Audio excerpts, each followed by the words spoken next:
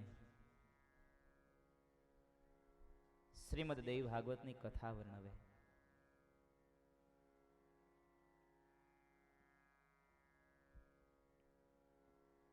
દેવ ભાગવતની કથામાં બોધ અને ઈલાથી ઉત્પન્ન થયેલ પુત્ર એટલે પુરુરવા, અને એ પુરુરવાનું મિલન ઉર્વશી સાથે થયું, અને એ ઉર્વશી અને પુરુરવાના મિલનની કથા પરમ શ્રદ્ધેય એવા સુત નામના પુરાણી 88,000 શૌનકાદિક ઋષિ મુનિઓને કહે છે. જ્યારે પુરુરવા રાજ્ય કરવા લાગ્યો, એક વખતનો સમય છે.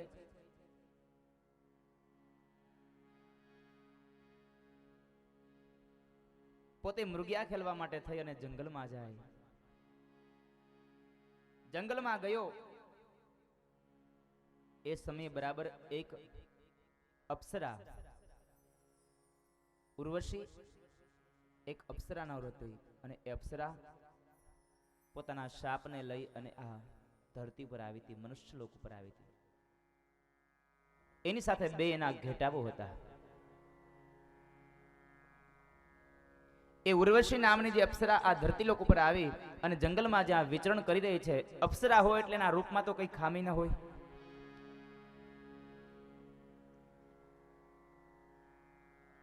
વિચરણ કરતા કરતા બરાબર ઉર્વશી અને પુરુરવાનું મિલન થયું છે. પુરુરવા પાસે ઘણી સંપત્તિ હતી. એ વાતને ઉર્વશી જાણતી હતી. એના વખાણને ઉર્વશીએ સાંભળ્યા હતા. આ બાજુ પુરુરવાએ પણ ઉર્વશીના રૂપને જોયું અને એના વખાણ પણ સાંભળ્યા હતા. દેવનું મિલન થયું છે. દેવ સાથે રહ્યા છે. જ્યારે પુરુરવા એ ઉર્વશીને કહે છે કે હું તમને પસંદ કરું છું,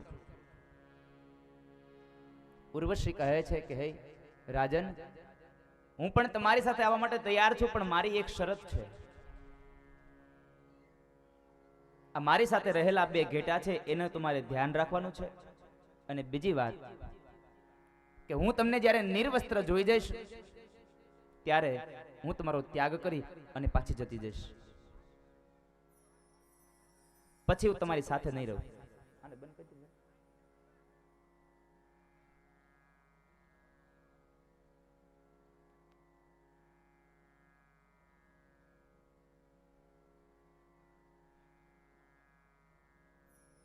પુરુરવા કહે છે કે કઈ વાંધો નહીં, મને તારી તમામ શરતો મંજૂર છે. હું તારા ઘેટાઓનું પણ રક્ષણ કરીશ, એનું પણ ધ્યાન રાખીશ. શરતો મંજૂર થઈ એટલે પોતાના ઘરે આવ્યા છે. થોડો સમય વ્યતીત થયો. આ બાજુ ઇન્દ્રને ખબર પડી કે ઉર્વશી ઘણા સમયથી આ મૃત્યુલોક ઉપર છે.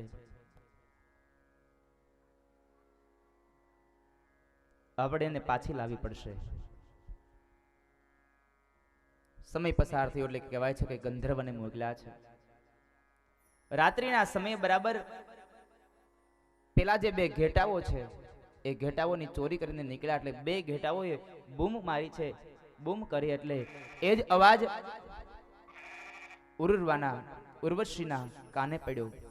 પોતાના સંતાનોની જેમ એ બે ઘેટાને સંભાળતી હતી.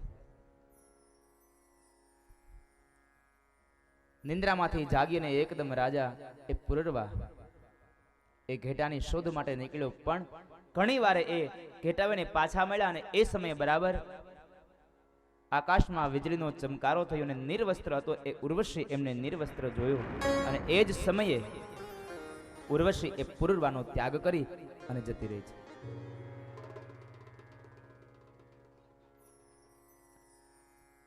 ઘરની અંદર એણે ઉર્વશીને જોઈ નહીં એટલે પુરુરવા ઘણો જ વિલાપ કરી રહ્યો છે. ચિંતામાં ગડકાવ થયો છે અને વિચાર કરે છે ક્યાં જતી રહ્યું છે. એની શોધ માટે જંગલના માર્ગે નીકળ્યો. અને કહેવાય છે, શાસ્ત્રકારો લખે છે કે એ ઉર્વશી કુરુક્ષેત્રના મેદાનની અંદર એમને મળી છે. કુરુક્ષેત્રના મેદાનમાં એને મળી ઉર્વશીને કહે છે કે ઉર્વશી તું મારી સાથે ચાલ, તારા વગર મારું જીવન નકામું છે. મારું જીવન તારા વગર સાવ નકામું છે, માટે મારી સાથે ચાલ અને મારી સાથેનો જીવન પસાર કરો. ઉર્વશી કહે છે કે પુરુરવા, તમે આમ દુઃખમગ્ન ન બનો. મને મળેલો શાપ આજ પૂર્ણ થયો. બીજી વાત, તમારી સાથે જે શરતો હતી એ શરતોમાં તમે નાસીપાસ થયા છો, માટે હવે તમારો ત્યાગ જ રહ્યો. આપણે સાથે નહીં રહી શકીએ. એ ઉર્વશી સાંત્વના આપી અને પુરુરવાને છોડીને જતી રહી. અને સાહેબ, જીવનમાં જ્યાં સુધી પ્રારબ્ધનું દિવેલ હોય ત્યાં સુધી જ હું તમે બધી વસ્તુઓને ભોગવી શકીએ. પ્રારબ્ધનું દિવેલ પૂર્ણ થાય એટલે પછી બધાને છૂટું પડી જવાનું છે. એ તો જ્યાં સુધી ભાગ્ય હોય ત્યાં સુધી ભેગું રહેવાનું. આ તો કંઈક આપણા ગયા જન્મનું લેણું મારું તમારી પાસે હશે ને, એટલા માટે આજ આ ભાગવત, દેવી ભાગવતના રૂપે હું તમે આજ ભેગા થયા. માં જગદંબાઈએ આપણને ભેગા કર્યા છે સાહેબ. કંઈક લેણું હશે ને એ માગવા આવ્યો છું તમારી પાસે.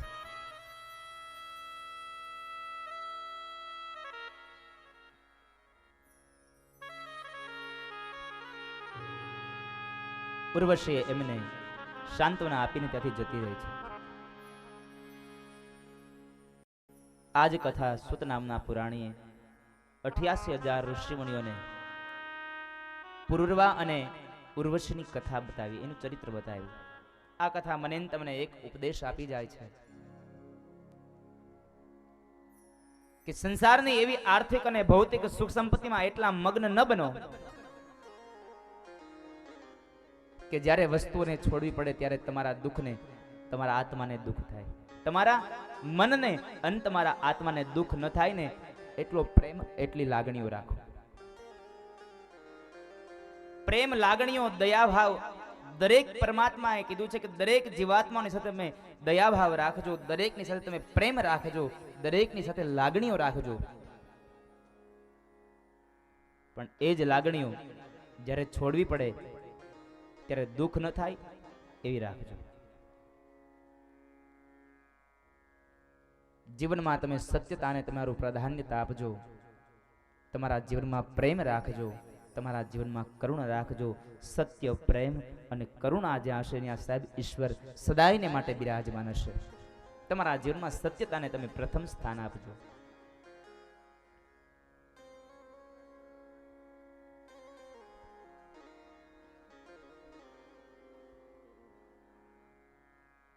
આગળની કથા વર્ણવતા કહે છે કે હે શૌનકાદિક ઋષિમુનિઓ, સુખદેવજી મહારાજનો જન્મ થયો અને જન્મતાની સાથે ને વૈરાગ્ય લાગ્યો છે. થોડો સમય તો વેદવ્યાસ મહારાજે એમને રાખ્યા છે, પણ ઉંમર થતા વેદવ્યાસ મહારાજ કહે છે કે હે સુખદેવ, તમે લગ્ન કરી લ્યો. સુખદેવજી મહારાજ ના પાડે છે કે નહીં પિતાજી, મારે આ ગ્રહસ્થ આશ્રમને ભોગવી, મારે જન્મ અને મરણના ફરી પાછા ફેરા નથી લેવા. કારણ આ સંસાર ઉપરનું જો કોઈ મોટામાં મોટું દુઃખ હોય તો એ જન્મ અને મરણ છે. મારે જન્મ અને મરણના ફેરા પાછા નથી મેળવવા, માટે હું ગૃહસ્થાશ્રમને નહીં ભોગવું. કારણ કે ગૃહસ્થાશ્રમને ભોગવી અને એ તો બંધનમાં પડવાની વાત છે.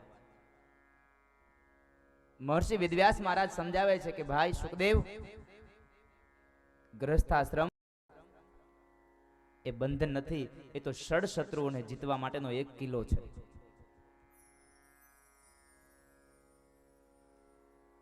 મારા ને તમારા ષડ શત્રુઓને જીતવા માટેનો એક કિલ્લો એટલે ગૃહસ્થાશ્રમ. આશ્રમોમાં કોઈ શ્રેષ્ઠ હોય તો એ ગૃહસ્થાશ્રમ છે.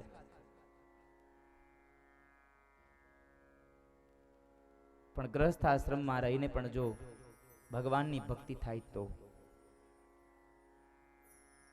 ઘણા વડીલો કહેતા હોય છે કે ઘરમાં રહીને ભગવાનની ભક્તિ કેમ થાય? તો કબીરજી મહારાજ હતા ને, જે એ ગ્રહસ્થી જ હતા. એ ગ્રહસ્થી જ હતા. એણે સંસારની અંદર રહીને પણ ઈશ્વરનું યજન કર્યું છે, ઈશ્વરને પ્રાપ્ત કર્યા છે. સંસાર એ બંધન નથી. સંસાર એ તો મારા ને તમારા ષડ શત્રુઓને, ષડ શત્રુઓ કોણ છે? કામ, ક્રોધ, લોભ, મદ, મોહ અને મત્સર.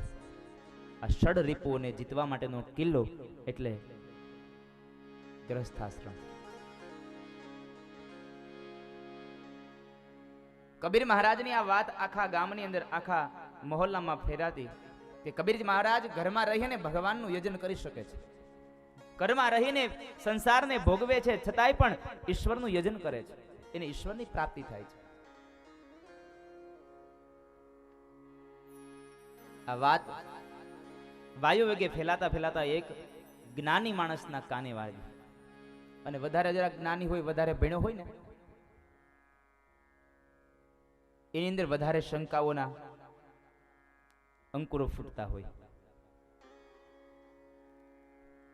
વિચાર કરે છે કે આ બધા કહે છે ઘરમાં રહી અને ઈશ્વરને પ્રાપ્ત કરે છે, ઈશ્વરને ભજે છે. જો ઘરમાં રહીને ઈશ્વરને ભજાતા હોત તો આ જંગલમાં જઈને સાધુ શું કામ થતા હોય? બધા ઘર છોડીને સાધુ શું કામ થવું જોઈએ?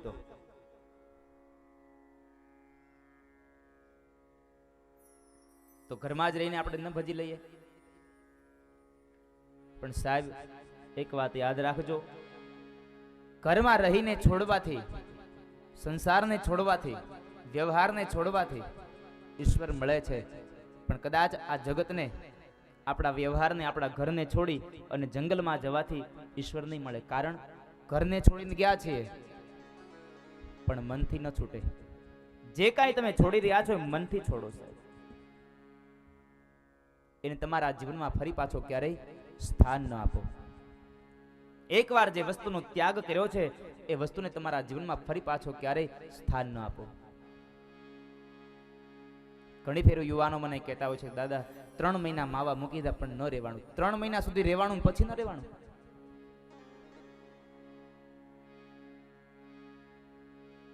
મારા યુવાન મિત્રોને મારી કરબદ્ધ પ્રાર્થના છે સાહેબ, તમારી આવનાર પેઢીનું ભવિષ્ય તમે સારું ઈચ્છતા હો ને તો તમાકુને માવાના વ્યસનથી તમે દૂર રહેજો. તમાકુને માવાને તમે નથી ખાતા, એ તમાકુને માવા તમને ખાઈ જાય છે.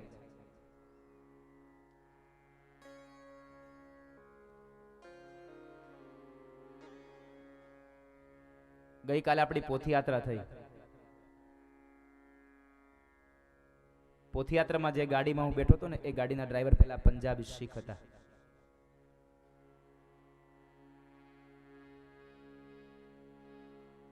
એ જતા જતા गेट પાસે હું ઉતરતો ત્યારે મને કહેતા ગયા છે કે महाराज आप इतना काम मेरा कर देना, ये जो सेठ है ना वो तम्बाकू चबाते हैं, उससे तम्बाकू छुड़वा दो ना.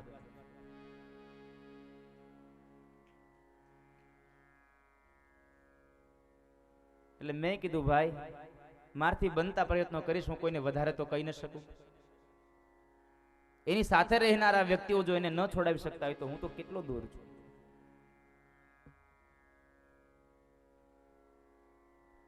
પણ વ્યસનથી મારા વડીલો દૂર રહેજો બાપ. વ્યસનને તમે નથી ખાતા, વ્યસન તમને ખાઈ જાય છે, આવનારી પેઢીઓને ખાઈ જાય છે.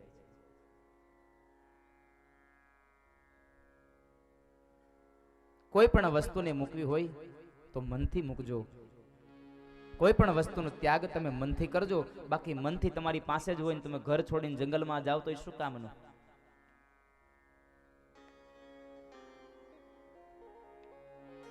મનથી જે કાંઈ વસ્તુને છૂટે ને એ છૂટું કહેવાય.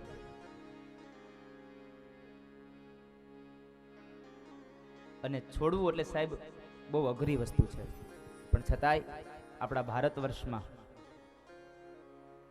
બતાવ્યું છે 92 લાખ માળવાનો ધણી રાજા ભર્તુહરી બધું જ છોડી અને જંગલમાં જતા રહ્યા હતા. શું કામે? ઈશ્વરની પ્રાપ્તિ માટે. 92 લાખ માળવાનો ધણી રાજા ભર્તુહરી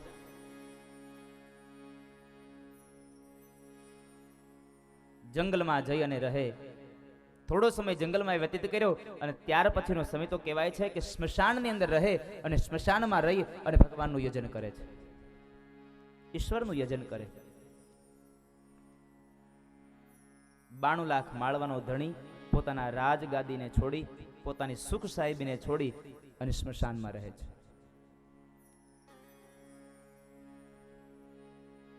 વળી પાછો નિયમ લીધો છે કે ગામની અંદર કોઈ વ્યક્તિઓનું મૃત્યુ થાય અને ડાઘુઓ એને જ્યારે શબને બાળવા આવે ત્યારે સાથે ખીચડી લઈને આવે. એ જે ખીચડી હોય ને એ જ પકાવીને ખાવાની. જ્યારે બીજું મરણ આવે, કોઈ શબ બાળવા આવે ત્યારે જે ખીચડી આવે ને ત્યાં સુધી ભૂખ્યા રહેવાનું. આવો નિયમ રાજા ભર્તૃહરિએ લીધો છે.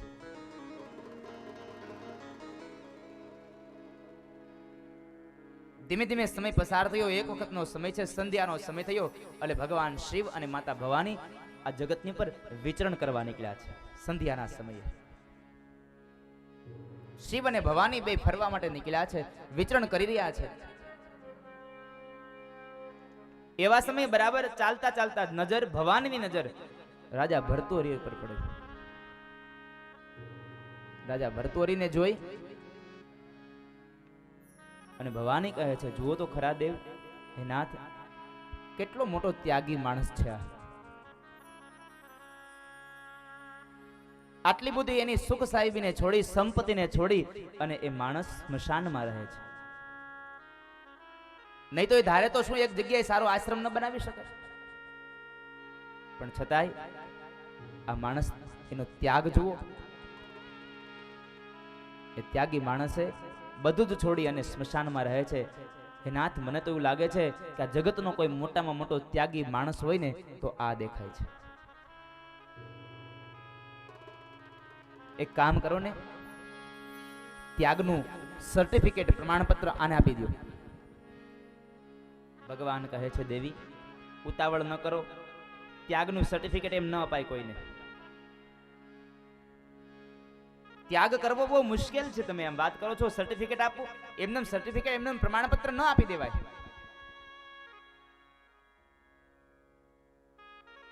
અને ભવાની પોતાનું મોઢું મચકોડીને કહે છે કે તમે કોઈ દિવસ મારી હામાં હા કરી ખરી? મેં જે વાત કરી એમાં કોઈ દિવસ તમે હા પાડી ખરી? અને તમે જેથી હા પાડશો ને તેથી આકાશમાં સૂર્ય ઉગશે નહીં, ફાંડું પાડીને આવશે. અહીંથી ચાલુ કરે બાંધવાનું. ભગવાન શિવ અને ભવાની બે પોતાના વિચરણ કરતા કરતા પોતાના નિજ સ્થાન ઉપર આવ્યા. એક દિવસ, બે દિવસ, 3 દિવસ આમ કરતા કરતા કહેવાય છે ઘણા સમય, ઘણો દિવસો વીતી ગયા, પસાર થયા. ઘણા દિવસનું ભોજન રાજા ભર્તૃહરિને મળ્યું નથી. એવામાં એકવાર બન્યું છે એવું, 1-2 મહિના પછી એક ગામની અંદર એક વ્યક્તિનું મરણ થયું. અને એ વ્યક્તિઓનું મરણ થયું. ડાઘુ આવી અને એ વ્યક્તિના શબને બાળી અને પાછા જતા રહ્યા. સાથે લાવેલી જે ખીચડી હતી એ ખીચડી રાજા ભર્તૃહરિએ પકાવી અને ખાવા બેસવાની તૈયારી કરે ત્યાં ભિક્ષુકના રૂપની અંદર ભગવાન શિવ અને માતા ભવાની આવ્યા છે. ઘણા સમયથી ભૂખ્યો છે માણસ. ત્યાં આગળ આવી અને પેલા માણસને કહે છે, ભર્તૃહરિને કહે છે, ભર્તૃહરિ પોતાના ઘણા દિવસની ભૂખને ભાંગવા માટે થઈને એક કવન હાથમાં લઈ અને પોતાના મોઢામાં મૂકવા જાય. ત્યાં આવીને કહે છે કે ભાઈ, અમને ભોજન મળશે, ઘણા દિવસથી જમા નથી ને બહુ ભૂખ લાગી છે. રાજા ભર્તૃહરિએ પોતાના હાથમાં રહેલો એક અનાજનો કોળિયો એ પાત્રમાં મૂકી અને એ પાત્ર લઈ અને ભગવાન શિવના હાથમાં આપી દીધું. આટલા સમયનો ભૂખ્યો માણસ છતાંય એને એ પાત્ર ભગવાન શિવના હાથમાં આપી દીધું, એ ભિક્ષુકના રૂપના હાથમાં આપી દીધું. ભર્તૃહરિ વિચારે છે કે હું આજ જલપાન કરી લઈશ, મને ભોજન ન મળ્યું તો કઈ વાંધો નહીં, પણ કોઈકને ભોજન મળ્યું એ બહુ સારું છે, મારા હાથથી દાન થયું એ સારી વાત છે. આટલા દિવસનો ભૂખો અને ખીચડી આપી દીધી ને એટલે ભવાનીએ તરત જ ઠોહો માર્યો, જુઓ આપી દો પ્રમાણપત્ર. હવે આનાથી વિશેષ ત્યાગ કેટલો હોય? આટલા દિવસનો એ ત્યાગ, એ ભૂખ્યો માણસ છે, ખીચડી માંગી તો તમને ખીચડી આપી દીધી, હવે તો ત્યાગનું પ્રમાણપત્ર આપો. ભગવાન કહે છે, દેવી ઉતાવળ ન કરો, ત્યાગના પ્રમાણપત્રમાં ઉતાવળ ન કરાય. રાજા ભર્તૃહરિ, ભગવાન શિવ એક ખીચડીને આરોગી ગયા અને રાજા ભર્તૃહરિએ પાણીનું જે પાત્ર છે એ પોતે મોઢા મૂકવા જાય ત્યાં ભગવાન બોલ્યા છે, તમે જમાડ્યા પાણી નહીં પીવડાવો? જલપાન નહીં કરાવો હવે?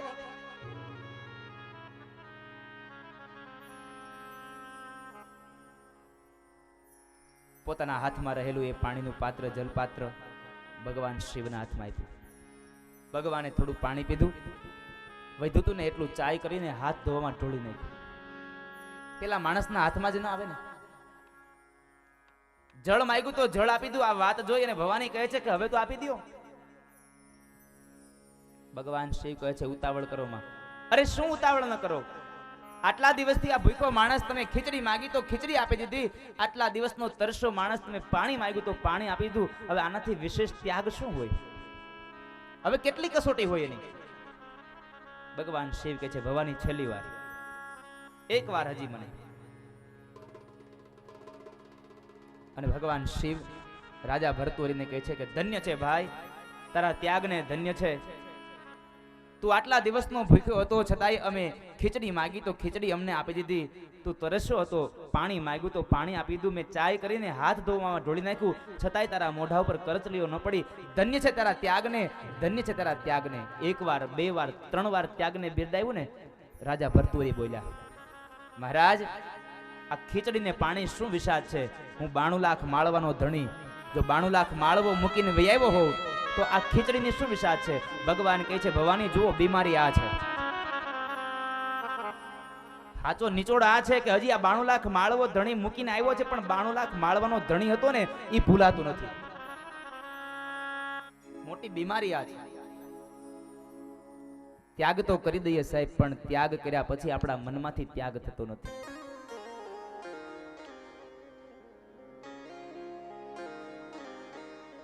જંગલમાં જવાથી, પંચકેશ વધાવાથી સાધુ નહીં થવાય સાહેબ. સાધુ થવું હોય ને તો ભગવા કપડાની જરૂર નથી,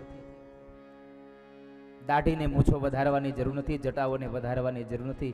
સમાજમાં રહી અને કોઈકની, કોઈ માણસની, કોઈ પશુ પક્ષીઓની સેવા કરી લેજો સાહેબ, તમારું જીવન સાધુ જેવું જ ગણાશે. તમે સાધુ જ ગણાશો. કોઈને ઉપયોગી બનશો ને એ તમારું જીવન સાધુ જ હશે. વેદવ્યાસ મહારાજ કહે છે કે સુખદેવ, તમે લગ્ન કરી લ્યો. સુખદેવજી મહારાજ કહે છે કે નહીં પિતાજી, ગૃહસ્થાશ્રમ એ બંધન છે, બંધનમાં મારે પડવું નથી. અને એ બંધન નથી એ જાણવા માટે થઈ સુખદેવજીને જે વૈરાગ્ય લાગ્યો એ વૈરાગ્યને દૂર કરવા માટે થઈ અને વેદવ્યાસ મહારાજ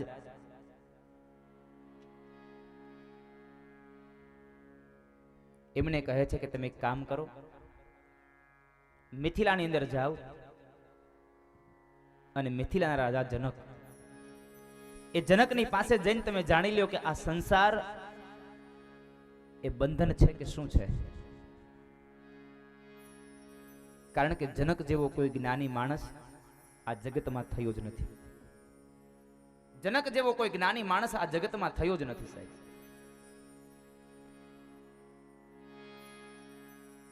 કેમ કે ભગવાન શ્રી કૃષ્ણએ કુરુક્ષેત્રના મેદાનમાં જે ગીતાજીનું વર્ણન કર્યું છે એમાં ભગવાન સ્વયં શ્રી કૃષ્ણ પોતાના મોઢામાંથી બોલ્યા છે, મુખારવિંદથી બોલ્યા છે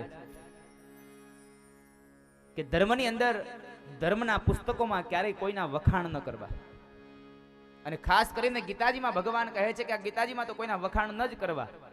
અને એ સમયે ભગવાન સ્વયં પોતે પણ પાછા લખતા ગયા છે કે કર્મની સાથે જો કોઈએ સિદ્ધિને પ્રાપ્ત કરી હોય તો કેવળ ને કેવળ એક જ મનુષ્ય છે, એ રાજા જનક.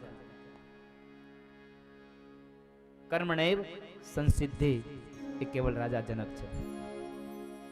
શ્રીમદ ભગવત ગીતામાં લખ્યું છે કે પોતાના કર્મોને કરતા કરતા સંસારમાં રહીને પણ ઉત્તમ એવી સિદ્ધિને જો કોઈ પ્રાપ્ત કરી હોય તો એ કેવળ ને કેવળ માત્ર જનક છે.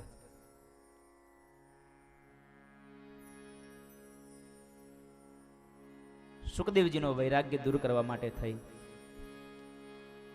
અને રાજા જનકના દરબારની અંદર સુખદેવજી મહારાજને મોકલવામાં આવે છે. કારણ કે સંસારમાં રહીને પણ સંસારને છોડનાર વ્યક્તિ એટલે જનક. સુખદેવજી પણ કોઈ સામાન્ય વ્યક્તિ ન હતા, એ શિવાંશ હતા. કારણ કે શિવે વરદાન આપ્યું હતું મહર્ષિ વેદવ્યાસને કે તમારા ઘેર દીકરો થશે. તો ભગવાનના વરદાનથી જે પાત્ર મળે ને સાહેબ, એ પાત્રમાં જરાય ખોટ ન હોય.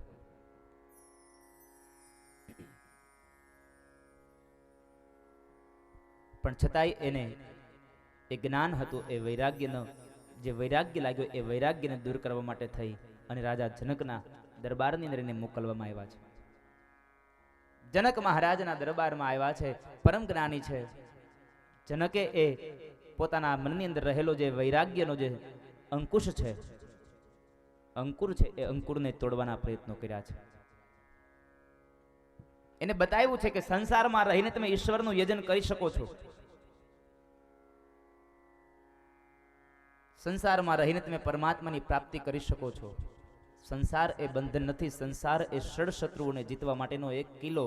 કામ, ક્રોધ, લોભ, મદ, મોહ અને મત્સરને જીતવા માટેનો કિલ્લો, એટલે એ જ સંસાર. આશ્રમમાં કોઈ શ્રેષ્ઠ હોય તો ગૃહસ્થાશ્રમ છે.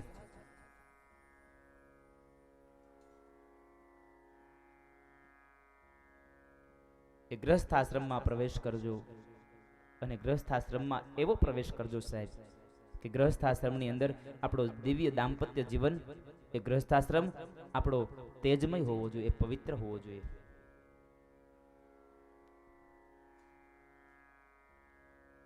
કબીરજી મહારાજે ઘરમાં રહીને પણ યજન કર્યું અને ઈશ્વરની પ્રાપ્તિ કરી હતી. કારણ એમના સંસારના લોકો, એના ઘરના લોકો એકબીજાને અનુરૂપ હતા. જ્યારે જ્યારે કબીરજી મહારાજ ભગવાનનું યજન કરતા, ત્યારે ત્યારે એને કોઈ પણ જાતની ખલેલ, કોઈ પણ જાતનો વિક્ષેપ ન પહોંચાડતા.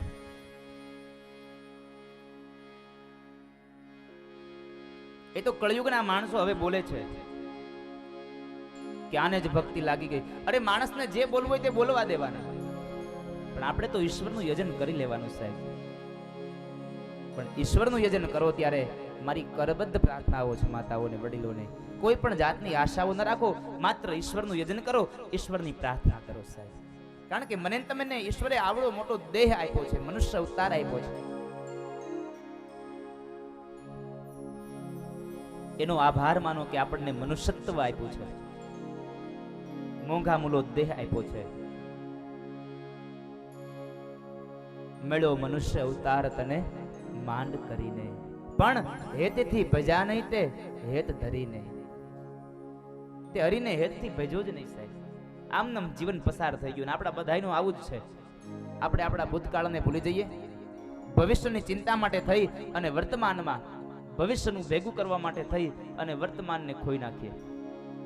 વર્તમાનમાં આપણે ભવિષ્ય માટે કેટલું ભેગું કરવું પડશે, એની ચિંતામાં ને ચિંતામાં, ભેગું કરવામાં ને કરવામાં, દોડધામમાં દોડધામમાં આપણું વર્તમાન પૂરું થઈ જાય. જ્યાં ભેગું થાય ને ત્યાં આપણું વર્તમાન પૂરું થઈ ગયું હોય. પછી આ ભેગું કરેલું કોણ વાપરશે અને ક્યાં માર્ગે વાપરશે ને એની ખબર નથી. માટે હે માતાઓ, વડીલો, ભવિષ્યની ચિંતા ન કરજો, માત્ર વર્તમાનનો સદ ઉપયોગ કરી લેજો. મળેલા સમયનો સદ ઉપયોગ કરી લેજો.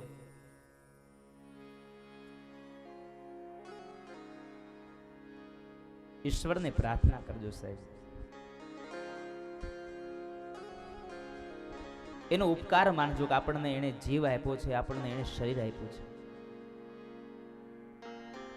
સ્વર્ગના દેવતાઓ પણ ઈશ્વરને પ્રાર્થના કરે છે કે હે ભગવાન, અમને એકવાર આ ધરતીલોકના મનુષ્ય બનાવો.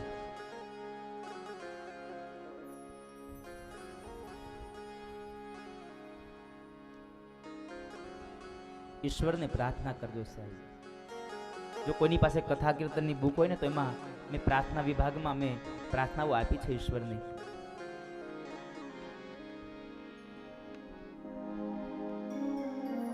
એ પ્રાર્થનાઓમાં સુંદર મજાની એક પ્રાર્થના છે. મન ઉસકી કરો પ્રાર્થના, मन उसकी करो प्रार्थना। मन उसकी करो प्रार्थना,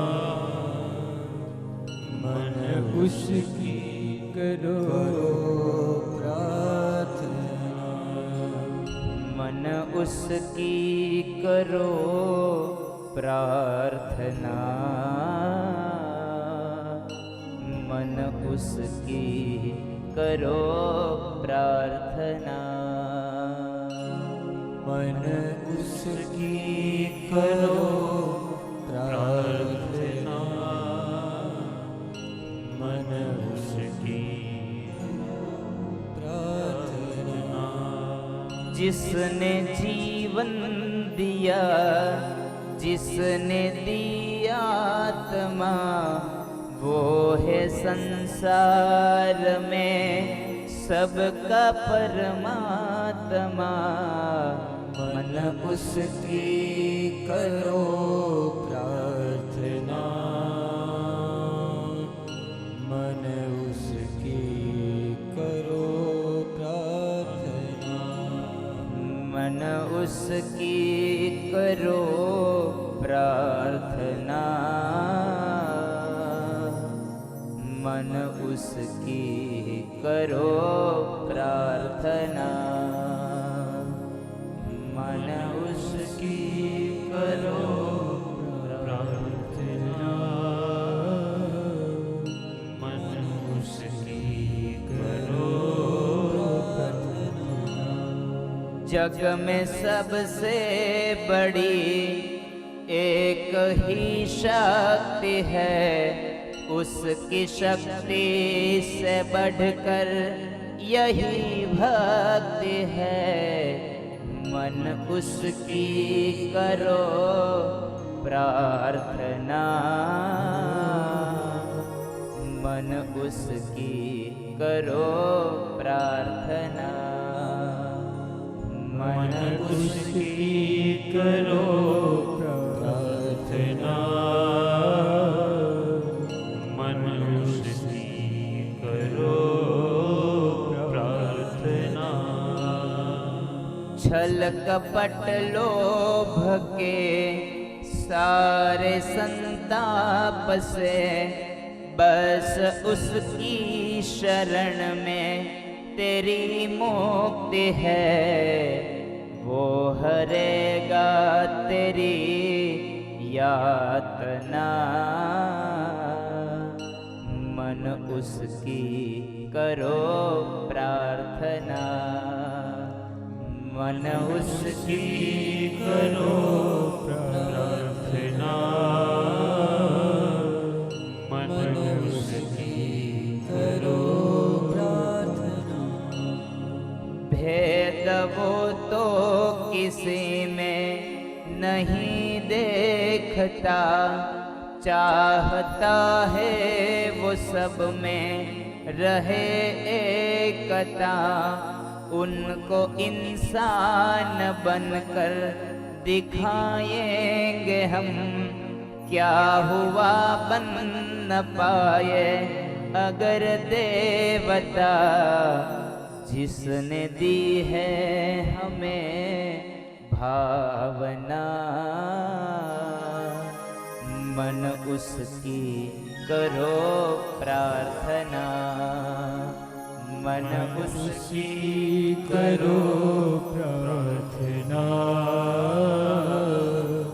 मन उसकी करो प्रार्थना, मन उसकी करो प्रार्थना, मन उसकी करो प्रार्थना, मन उसकी करो प्रार्थना, मन उसकी करो प्रार्थना। હે મન એની પ્રાર્થના કરી લેજે કે જેને તેને જીવ આપ્યો છે, જેને આત્મા આપ્યો છે, એ જ આ સંસારનો પરમાત્મા છે।